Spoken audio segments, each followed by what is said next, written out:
আসসালামু আলাইকুম ওয়া রাহমাতুল্লাহি ওয়া বারাকাতুহু। আলহামদুলিল্লাহি রাব্বিল আলামিন ওয়াসসালাতু ওয়াসসালামু আলা সাইয়্যিদিল আমবিয়াই ওয়াল মুরসালিন ওয়া আলা আলিহি ওয়া আসহাবিহি আজমাইন। দূরে ও কাছে, দেশে ও বিদেশে যারা আজকের এই ভিডিওটি দেখছেন সকলকে আন্তরিক শুভেচ্ছা ও মোবারকবাদ। সম্মানিত দর্শকবৃন্দ, কোরবানির বিভিন্ন বিষয়ের ধারাবাহিক আলোচনার আজকে প্রথম পর্ব। আর প্রথম পর্বের গুরুত্বপূর্ণ আলোচনার বিষয় হলো উদহিয়া এবং কোরবানি, দুটি শব্দের বিশ্লেষণ এবং কোরবানির পরিচয়, কি উদ্দেশ্যে আমরা কোরবানি করে থাকি। আল্লাহ রাব্বুল আলামিন আমাদের সকলকে আমল করার তৌফিক দান করুক। সম্মানিত উপস্থিতি, আল উদহিয়া আরবি শব্দ। উদহিয়া এমন প্রাণীকে বলা হয় যা সকালবেলা জবেহ করা হয়। আল মাওসুআতুল ফিকহিয়ার পঞ্চম খণ্ডের ৮০ নম্বর পৃষ্ঠায় লেখা হয়েছে যে উদহিয়াতু আয় আল হায়াওয়ানুল্লাতী তুযবাহু দহওয়াতান ওয়া মিনহু আল হায়াওয়ানুল্লাতী তুযবাহু ইয়াউমাদ দুহা। যে উদহিয়া এমন প্রাণীকে বলা হয় যা সকালবেলা জবেহ করা হয়, আর এ থেকেই কোরবানি পশুকে উদহিয়া বলা হয়। এজন্যই কোরবানির দিনকে ইয়াউমুদ দুহা বা ইয়াউমুল উদহিয়া বা পশু জবেহ করার দিন হিসেবে বলা হয়। আর উদহিয়াকে কোরবান বা কোরবানি কেন বলা হয়?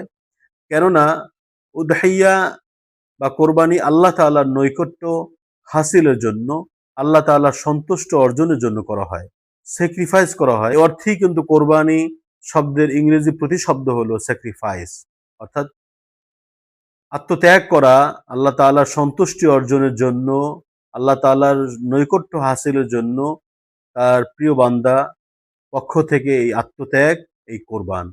এজন্যই উদহিয়া কে কোরবান বলা হয়, কেননা উদহিয়া আল্লাহ তাআলার নৈকট্য হাসিলের জন্য করা হয়, যা এই আল মাওসুআতুল ফিকহিয়ার পঞ্চম খণ্ডের ৮০ নম্বর পৃষ্ঠায় লেখা হয়েছে যে মা ইয়াতাকাররাবুল আবদু বিহি ইলা রাব্বিহি। যে উদহিয়াকে এজন্য কোরবান বলা হয় কেননা কোরবান ওই ওই বিষয়কে বলা হয় যার মাধ্যমে আল্লাহ তাআলার সন্তুষ্টি অর্জন করা হয়, যার মাধ্যমে আল্লাহ তাআলা রাজি খুশি, আল্লাহ তাআলার নৈকট্য হাসিল করা যায়, তাকেই কিন্তু মূলত কোরবান বলা হয়। আর যেহেতু কোরবান বা উদহিয়ার মাধ্যমে আল্লাহ তাআলার নৈকট্য হাসিল করা যায়, আল্লাহ তাআলার সন্তুষ্টি অর্জন করা যায়, আল্লাহ তাআলার ভালোবাসা অর্জন করা যায়, এজন্যই উদহিয়াকে কোরবানি বলা হয় বা কোরবান বলা হয়।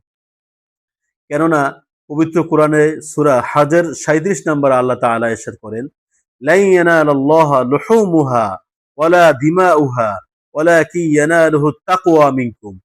আমাদের যে কোরবানি, এই কোরবানির কোনো গোশত, কোনো রক্ত আল্লাহ তাআলার কাছে পৌঁছায় না। আল্লাহ তাআলার কাছে পৌঁছায় আমাদের তাকওয়া, আমাদের স্যাক্রিফাইস, আমাদের আত্মত্যাগ, আমাদের একনিষ্ঠতা, আমাদের আন্তরিকতা, আমাদের আল্লাহর প্রতি ভয়, আল্লাহর প্রতি ভালোবাসা, আল্লাহ ভীরুতা, এগুলোই কিন্তু পৌঁছায়।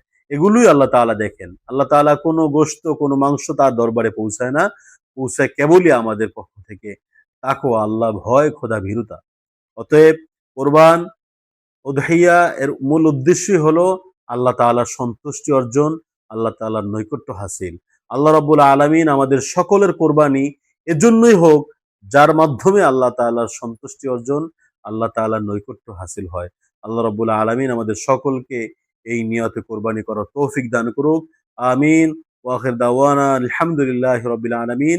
ওয়াসসালামু আলাইকুম ওয়া রাহমাতুল্লাহি ওয়া বারাকাতুহু।